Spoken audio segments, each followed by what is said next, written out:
I'm Jenna Ellis, and coming up tonight at 9 p.m. Eastern on Jenna Ellis Tonight, we're going to talk about Trump versus Kamala Harris. That is the matchup that is set as she has secured enough delegates to be the presumptive Democrat nominee. So let's talk about Kamala Harris. Who is she? What is her worldview? What is her policy? Are Democrats going to actually support her when there was clearly an attempted and successful coup to just replace her as the Democrat nominee from the candidate that everybody on the Democrat side at least voted for? And we're also going to talk about her releasing her very first ad this morning and what Donald Trump may need to do a little differently in his messaging this time. So our power panel for the Thursday roundup will join us, and we'll also talk about Kamala Harris and her record of her staff not really liking her that much. All this and more tonight on Jenna Ellis Tonight on the Salem News Channel.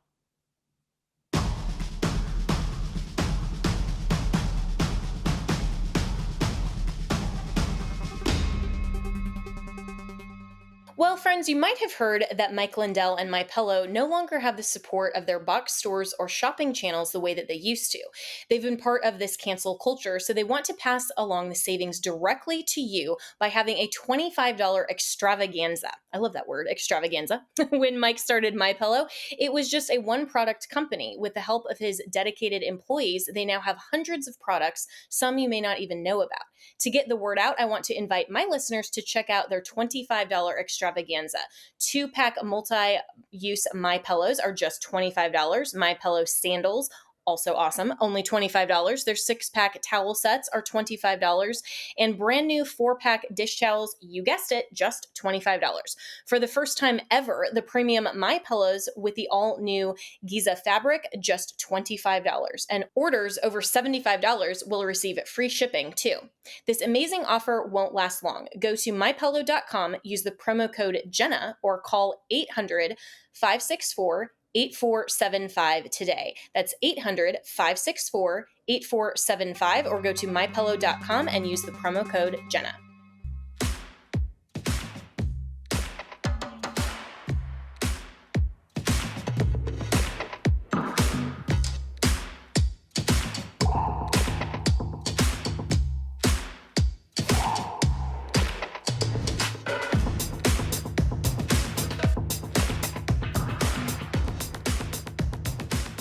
Good evening and welcome to Jenna Ellis Tonight. Well, I don't know about you, but I am very ready for some precedented times. We've had about 2 weeks of unprecedented historical events. And, I remember when we spent like a solid 4 months or more on just the first impeachment of Donald Trump. I mean, it's amazing that nobody really seems to care that only 2 weeks ago, he literally got shot. And, yet here we are. And we all almost fell asleep last night during Joe Biden's really redundant Oval Office address that didn't seem to have a point. But in case you missed it, I won't bore you with all of it, but listen to just a little bit of what he said. In recent weeks, it's become clear to me that I need to unite my party in this critical endeavor. I believe my record as president, my leadership in the world, my vision for America's future, all merited a second term. But nothing can come in the way of saving our democracy. That includes personal ambition. So I've decided to... All right. So I think I literally just fell asleep again watching that. But nothing can come in the way of our democracy except just installing a candidate that nobody democratically voted for. I don't know. This is just another moment where if the Democrats weren't hypocritical, then they wouldn't have any principles at all. But let's bring in our Thursday Roundup Power Panel. See, I'm talking like Joe Biden now because I listened to 5 seconds of it. Let's bring in our Thursday Roundup Power Panel for their analysis.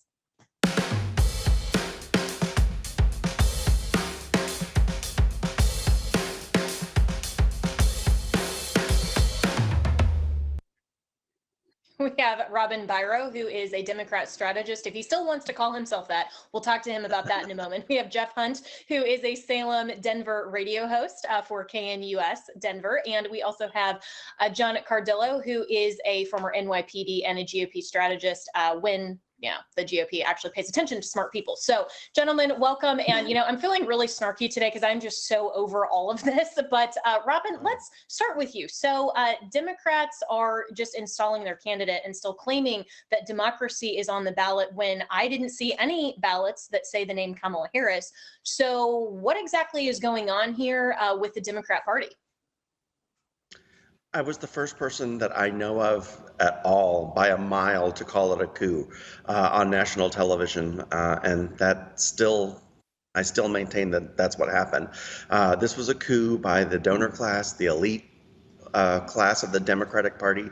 I remember a couple of weeks ago when there was wild speculation whether or not he would step down right after the debate, horrible, abysmal debate performance. And I said the only way it would happen were if this were to happen. Hakeem Jeffries fell, Obama fell, Pelosi fell, Schumer fell, and maybe one or two from the Congressional Black Caucus.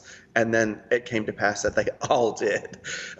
So, there was definitely a coup. But strangely enough, Jenna, the people who voted for Joe Biden in the Democratic primaries don't seem to care. They seem relieved, in fact, that he's actually not going to be on the ballot. And I think there's a great sense of relief within my party that Kamala is going to be replacing him. Yeah, which is just wild, actually. And so I have to ask you this, Robin. I mean, do you intend to vote for her as a Democrat, or are kind of be like, hey, no, I actually want the party of democracy, so I'm going to maybe even vote independent? We need to find out, well, who she is, what her platform is this time. Because look, for the last 3 days, people have been asking me on. We know. Well, we know, but like just simple things like the website's not up. We actually don't have a platform from her yet. So what's mind-boggling to me is that this is a competitive race now when she's not rolled out a platform, because her platform when she ran the last time was extremely liberal. It was right up there with Bernie Sanders' platform. So we need to see now if she's going to be maybe a little bit more moderate, or if she's still running the California Democrat that she is. Well, so Robin's waiting for the propaganda from the Democrats, but Jeff, we can be unburdened by what has been and move into something word salad. But this statement from Joe Biden last night seemed to be really redundant. I mean, why didn't he just post that the first time and actually do an Oval Office address instead of this weird kind of resignation by tweet, which seems to be actually more of like a Donald Trump move where he would just post something and everybody's like taken aback by it. But the Oval Office address didn't really add anything. No, it didn't. And in fact, Jenna, what it reminded me of was a quarterback giving a press conference after they've been cut. Right. So, look, there's two ways to leave a sports team. Right. You can leave on top, the champion, Peyton Manning. Everybody loves you. You walk off into the sunset holding that Lombardi trophy, or you leave like Russell Wilson did with a press conference because the team just decided they're done with you. Right. And that's what we saw with Joe Biden. The Democrat establishment is done with him. They've had enough. He's not going to win. And they basically just took him out back and ended his presidency. It was sad. That's what I saw watching that speech, right? A man at the end of 50 years of public service, not going out the way he wanted to, going out the way that the party bosses wanted him to go out. And it didn't come across as inspiring. It was low energy. And Jenna, just compare it with Benjamin Netanyahu's speech the very same day at a joint session of Congress that was Churchillian, right? It inspired, it aroused people to their feet that we are standing for what's good and we're standing for justice. No, Joe Biden's going out with a whimper. It reminded me as a candle just kind of fading away at the end. The darkness is growing.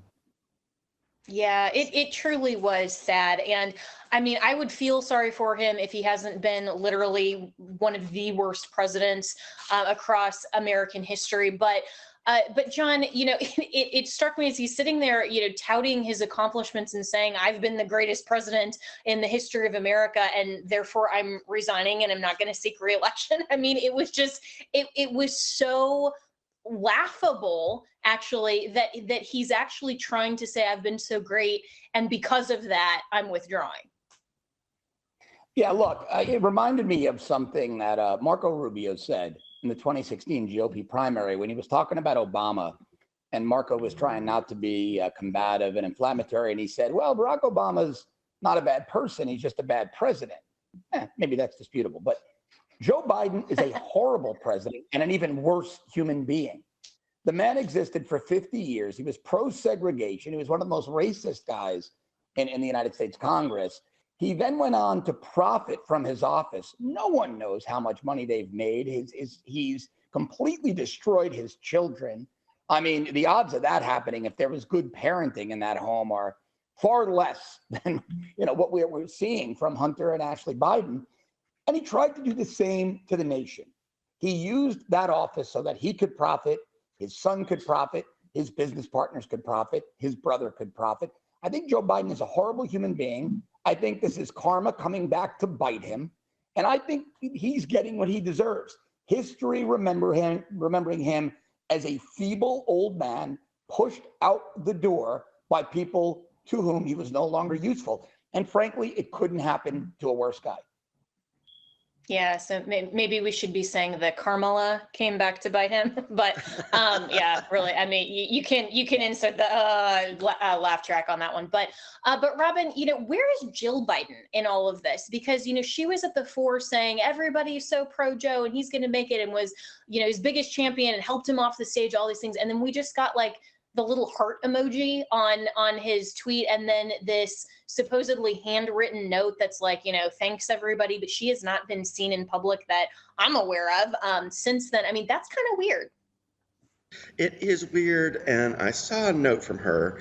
She did send out a post, I guess we're supposed to call it, formerly known as a tweet, to those who've ever wavered, to those who refuse to doubt, those, I don't even know, but it's really short, succinct, and with a little handwritten note by her. But yeah, she has not made any public appearances, and frankly, I really do believe, having been there as a part of the mechanism, I've been to Biden rallies, I've been to Jill Biden rallies and Joe Biden rallies, and I think she was always running the show, just like Hillary always ran the show when Bill was president.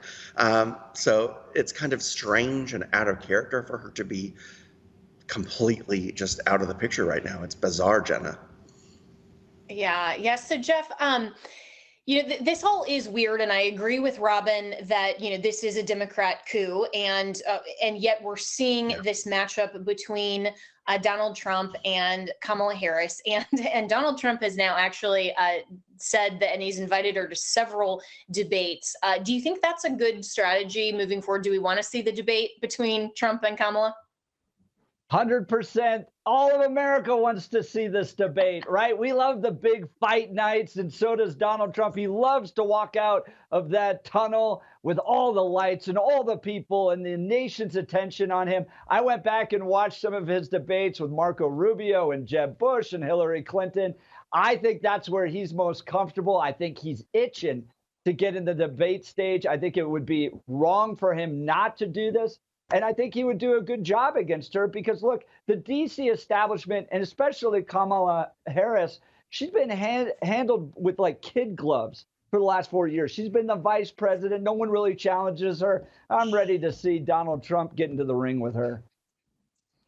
Yeah, and maybe come up with some of those quippy one-liners. But, does the GOP have a messaging problem? We're going to talk about that with our power panel coming up, and also Kamala Harris's actual record, which she does have. I mean, she's wanting to distance from it, but does her staff even want to work for her? Coming up next, we're going to talk about that and her kind of abysmal record right after this.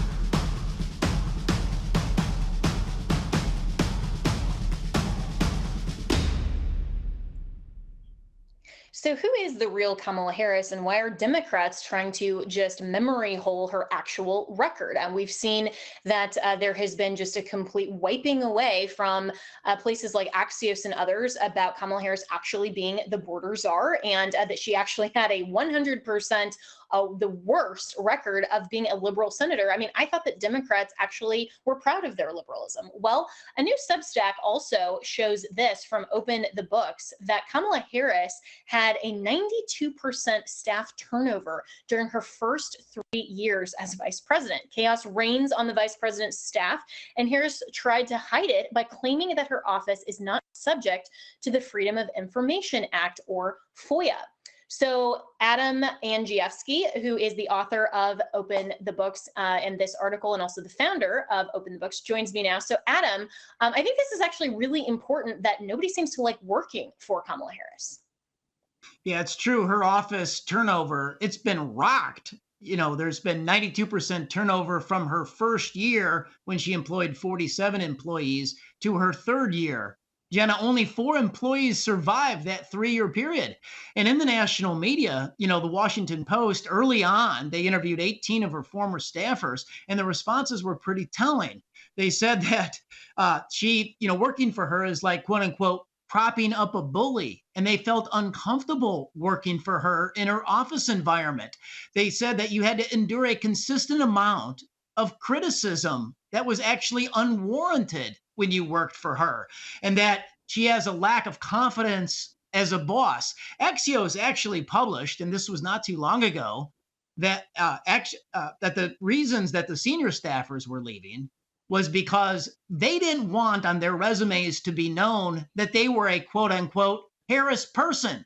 This is the vice president of the United States, and people didn't want to claim it on their resumes that they actually worked for her.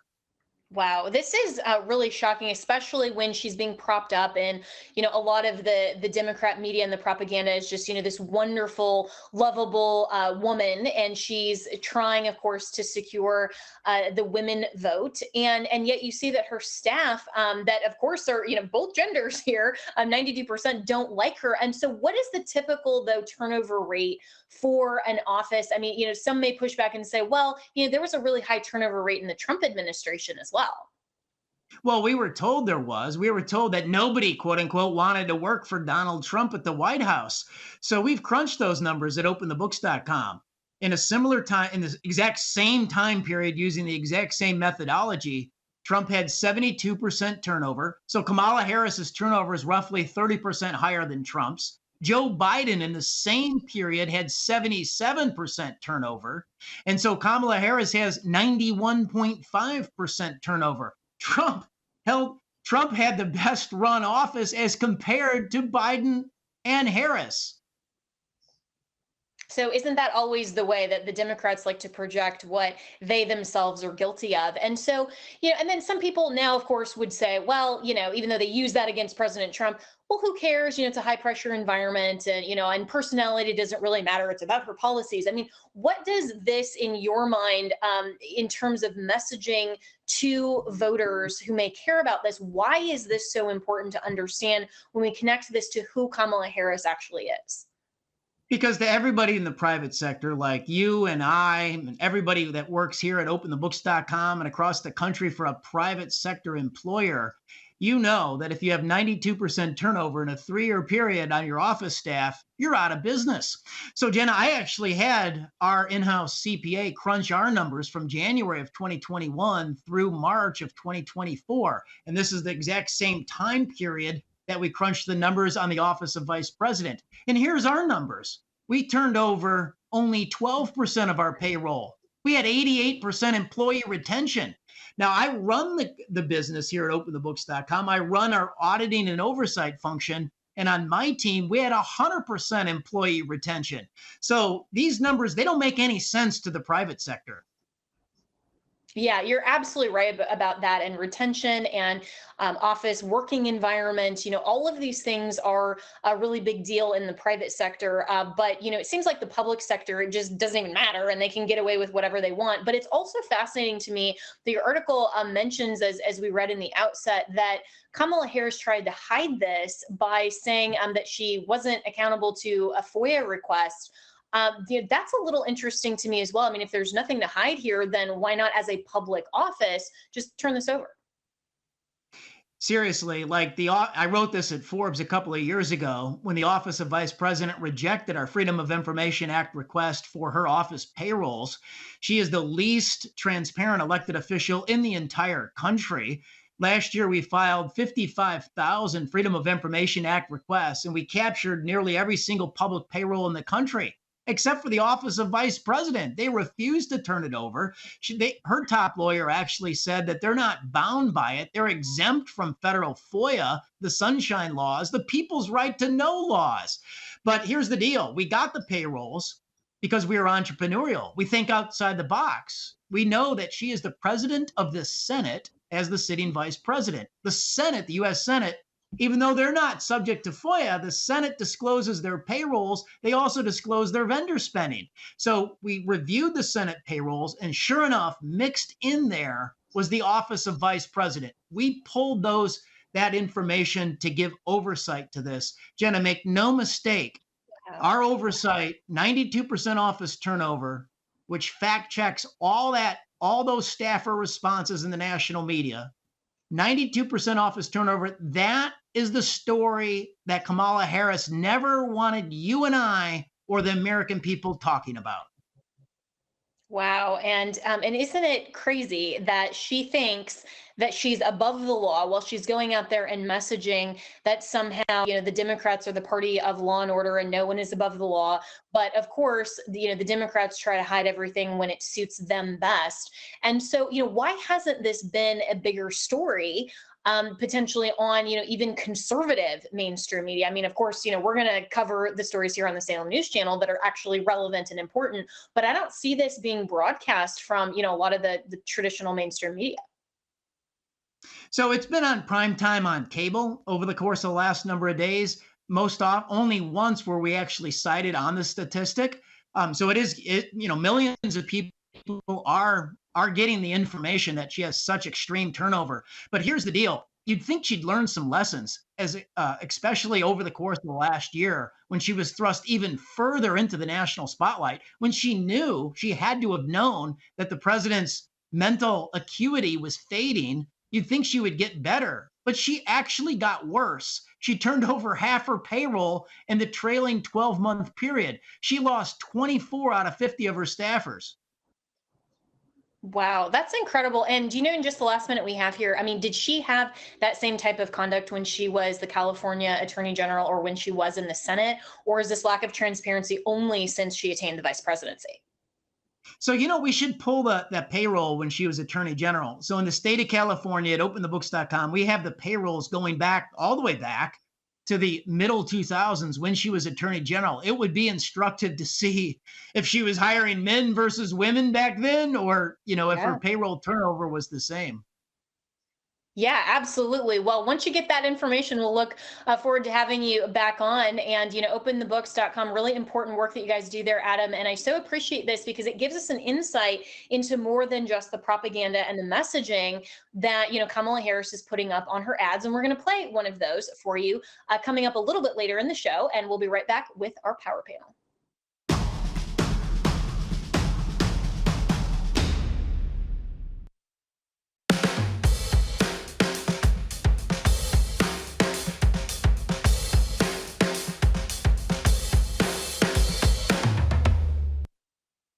And we're back with our power panel, Robin Byro, Jeff Hunt, and John Cardillo. So, gentlemen, we have to ask the question, did The Simpsons predict this moment in political history as well, like so many others? Because look at this clip, and I would remind the audience, this is from the year 2000. Watch this.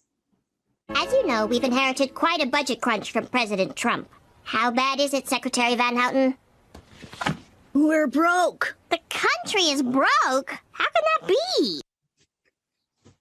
So does President Lisa Simpson evoke a Kamala Harris? Well, look at this photo that an ex-user side by side with Lisa Simpson as the president basically wearing the exact same outfit as Kamala Harris wore in her vice presidential inauguration. So, Jeff Hunt, you also reminded me before this segment during the break that, I had said during the 2000 election that, or the 2020 election, it seems like it was that long ago, that that Kamala Harris sounds like Marge Simpson, and that's also true. So the Simpsons have predicted a lot. Do we think that this is maybe manifesting some history here?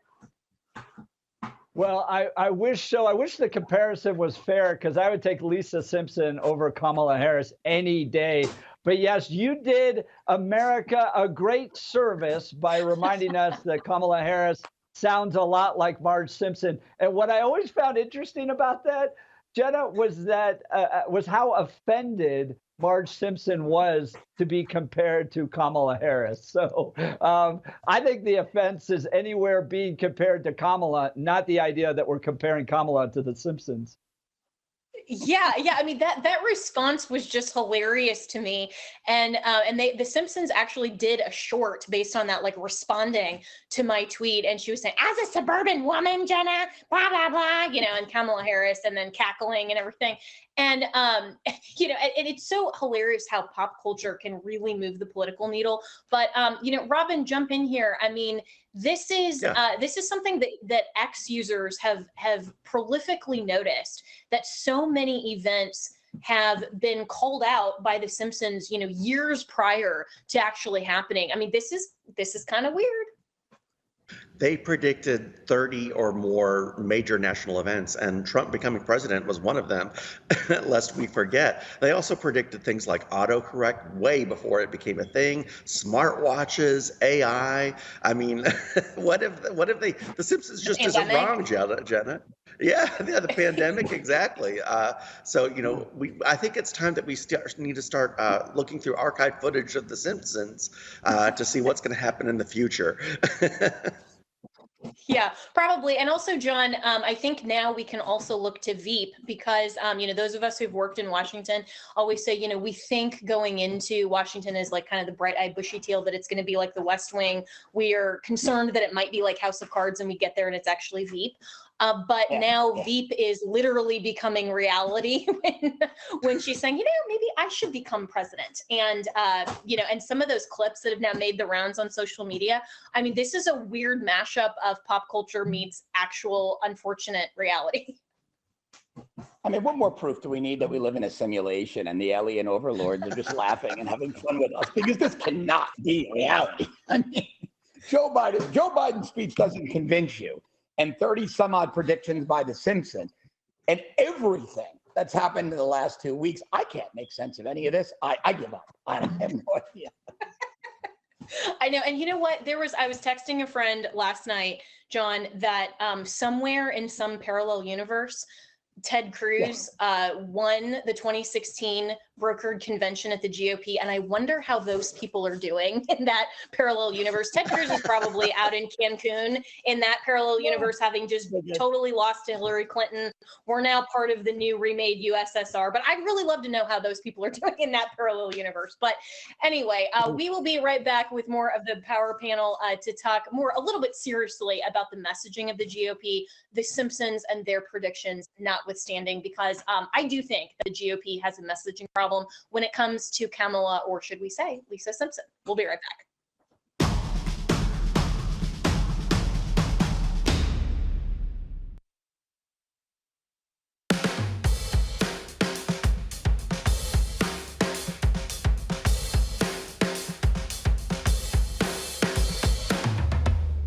All right, we are back with our Power Panel. And on a more serious note, guys, I do think that the GOP is actually underestimating Kamala Harris, not just in terms of being, the first woman president or the first Black female president. I mean, apparently she's Black now, not Indian American or whatever. And she's also not a border czar. I mean, we're completely rewriting history. This is basically Orwellian.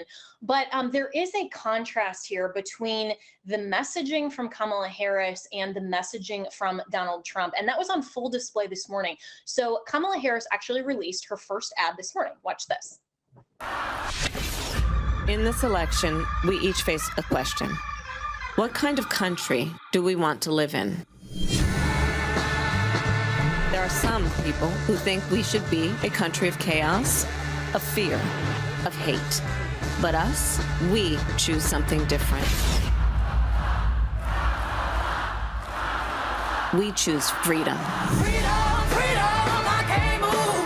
Freedom, cut me loose. Yeah. Freedom, freedom, where are you?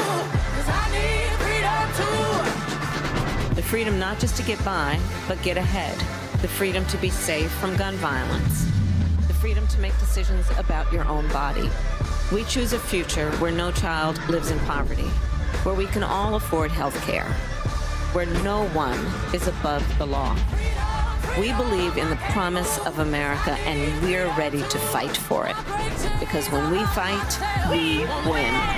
So join us. Go to KamalaHarris.com and let's get to work. I'ma keep on running 'cause the winner don't quit on themselves.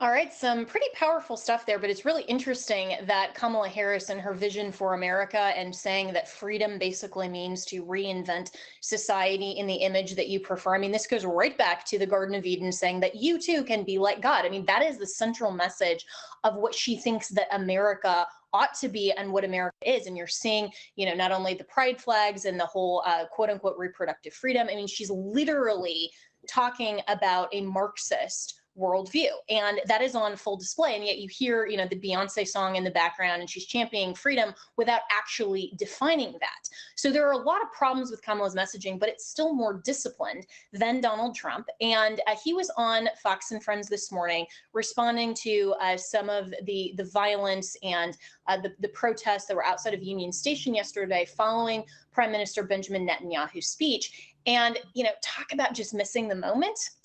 This is part of what Trump had to say. And I think you should get a 1-year jail sentence if you do anything to desecrate the American flag. Now, people will say, oh, it's unconstitutional. Those are stupid people. Those are stupid people that say that. We have to work in Congress to get a 1-year jail sentence when they're allowed to stomp on the flag and put lighter fluid on the flag and set it afire. And when you're allowed to do that, you get a 1-year jail sentence and you'll never see it again. And all over the world, Putin and President Xi of China, all over the world, they're watching this. Kim Jong-un, he looks at us like we're a bunch of babies. They see that wouldn't happen in their countries. It's impossible for that to happen in their country. Where we look so bad to the world. That was a disgraceful display yesterday. All right. So talk about leaning into the Democrats' accusation of being dictator on day one. I mean, you don't want to compare America to Putin or Kim Jong-un and say, they're running their country so much better than we are because, hey, we have a First Amendment that even though I'm totally against the burning of the American flag, I am totally pro the right and the constitutionally protected right of citizens to have symbolic speech and to protest their government, of course, peaceably, not like what we saw yesterday. But, Jeff, this is one of the discipline problems that Trump has always had. And apparently, I'm stupid now for actually liking the Constitution, for actually understanding the First Amendment. And I think that's a really bad direction to go. And I don't think that the GOP should underestimate the Democrats' ability to message so effectively when you have, Donald Trump out there just giving them a bunch of ads of going, look, he wants to be a dictator like Putin. Yeah, I think I saw it a little bit of a different way. Look, I kind of had flashbacks to 2020 BLM riots, all that stuff, watching those pro-Palestinian protesters. And it was refreshing to hear a leader say, you continue to treat our cities like this, you desecrate the flag like it, we're going to step up to you. When I saw Kamala's speech and her video, I feel like I'm going back to 2008, hope and change. And look, we lived through all that. It's just empty rhetoric. It might feel good, but it's like eating cotton candy. You're just getting fluffy sugar. It's not actually providing any nutrients. My hope is that the American people will see through that, look at her record, tie it to Joe Biden, and see that our country was not better. But me personally, I'm glad Donald Trump stood up against these protesters. They should have never torn down the American flag. I've had enough of this. I think a lot of Americans have had enough of this, and they want to see a leader step up and say, you're not going to treat our cities like this anymore? Well, that part of it, I certainly agree with. I mean, vandalism is illegal. These types of violent sorts of protests and actual, law breaking is illegal. And we should stand up and say, you can't desecrate our monuments. You can't do this. You can't, write all of this vulgarity on the Freedom Bell. I mean, all of that, absolutely. And I would love to know, where are the Parks and Rec services? Where, Kamala Harris is still in the White House right now. Where is she with all? She released some, kind of really nonsensical, watered down statement, condemning all of this. But I don't think that her message, John, is just cotton candy. I think that it is. Like Jeff said, though, it's kind of the reminiscent of the hope and change. We've seen the hope and change, which manifested itself really well in 2020 and even yesterday at Union Station. This is the kind of brutality utopia that the Democrats are asking for. But, Trump needs to stand up to that, but in a way that actually evokes American law and order, not just calling for us to be like these other communist dictatorships. I mean, that's kind of where I purse the issue. What do you think? Yeah, look, I mean, a lot to unpack here, right? So I really thought that Kamala ad was horrible. I thought it was weak. I thought it appealed to gender fluid Black Lives Matter activists and nobody else. That ad is not going to convert any moderate or independent voter who can't stand Kamala, but might be on the fence because they do want to cast a vote. So if she keeps on that track, I think we'll be okay. Here's where I think Trump missed the mark. He talked about the flag, and it was an important discussion. I agree with you that we don't want to be as heavy-handed as communist or dictatorial regimes. But what I thought he missed the mark was he should have taken this opportunity to point out who these protesters really are. These are not protesters. These are pro-terror supporters, fundraisers, and recruiters, because they didn't just tear down our flag. They were spray painting Hamas, the word Hamas. The Hamas and the Palestinians are inextricably linked, and we need to start magnifying that. Why are these people not being treated like the terrorists they are, the terror supporters, the terror fundraisers? That's where Trump missed the mark on law and order. So he had these isolated comments about revising the flag code and making it adding a 1-year prison term to the flag code if you desecrate the flag. Great, that's a debate we can have in Congress. But the real problem here is that these are terror operations, Iran-backed, Hamas-fronted terror operations being carried out in American cities on American university campuses, and nothing is being done about it. That's the mark I think Trump missed, and that's one that would resonate with every American, especially those in the middle. Yeah. And so, Robin, what did you think of the contrast in messaging here? And what did you think of Kamala Harris's first ad?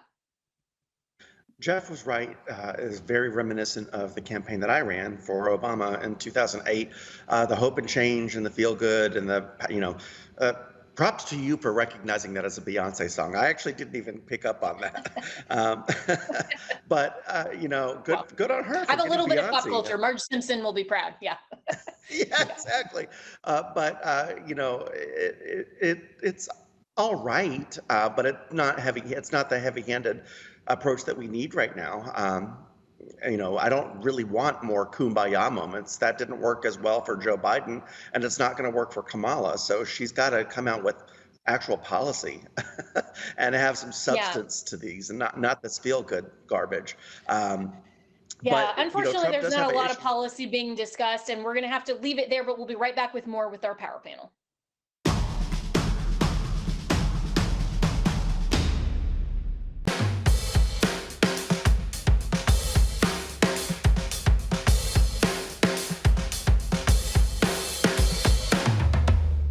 And we're back with our power panel for the last of this week's top trending topics. And it's one that we're like, oh yeah, I remember that. There was an assassination attempt of a former president. We've suddenly somehow forgotten about that, even though the House unanimously, in a bipartisan fashion, just earlier today, or I think it might have been last night, voted for a task force to be formed for an investigation. And we also learned a little bit more from Christopher Wray's testimony yesterday. Listen to this. And so one of the things that I can share here today that has not been shared yet is that we've just in the last couple of days found that from our review, to your point about devices, analysis of a laptop that the investigation ties to the shooter reveals that on July 6th, he did a Google search for, quote, how far away was Oswald from Kennedy?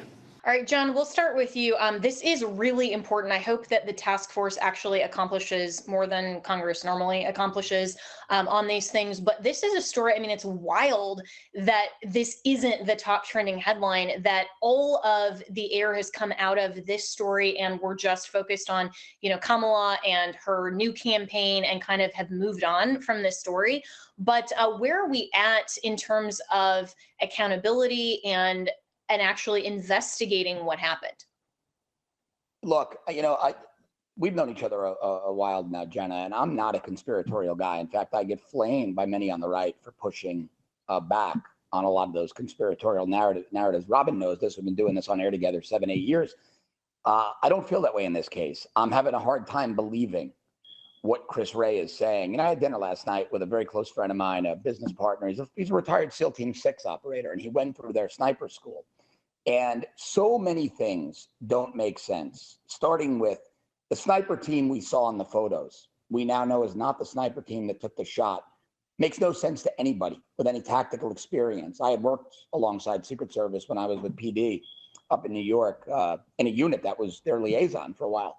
And you had a sniper team 140 yards away with a direct line of sight. And Robin knows this. Robin was a special operator with the Army Rangers. Mm-hmm. But the order was given to take the guy out, and it was given to the team nearly a quarter mile away, the team 400 and some odd yards away. None of this makes sense. And now they find this kid who supposedly was such a poor shot he couldn't make his college rifle team or high school rifle team. If you look at the images of the weapon, we were dissecting this last night. The iron sights are deployed, and it looks like there's possibly a small red dot sight. Why is this important? There's no magnification.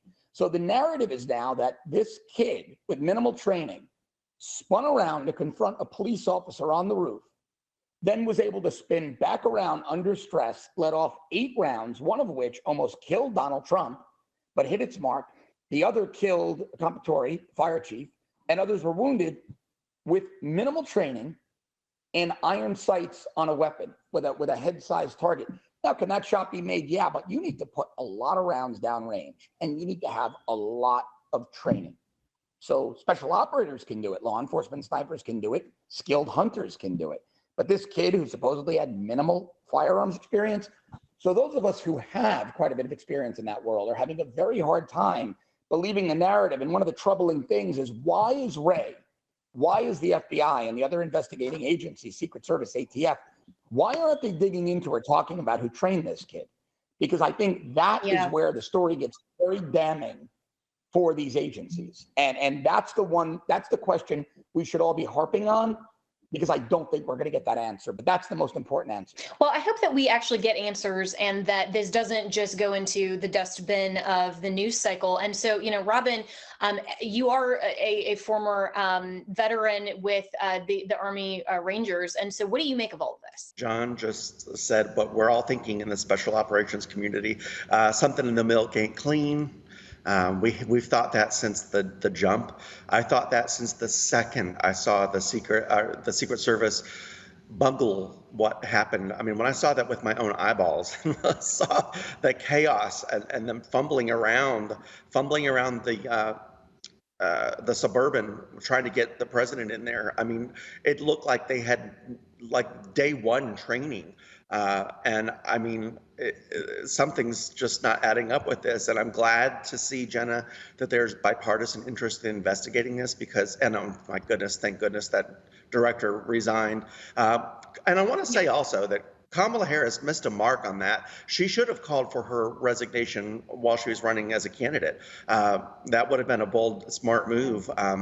Maybe told her friend Joe to just fire her, absolutely. Exactly. All right, so last 30 seconds, Jeff, we'll go to you. Well, what gets me is the delay. They knew he was a threat. They allowed Donald Trump to go on stage. That right there is what I have a lot of questions about. Why would you put him out if you knew somebody was a threat, an active threat out there against the president of the United States. So many questions. All right, Power Panel, thanks. And we'll be back with more tomorrow night here on Jenna Ellis Tonight.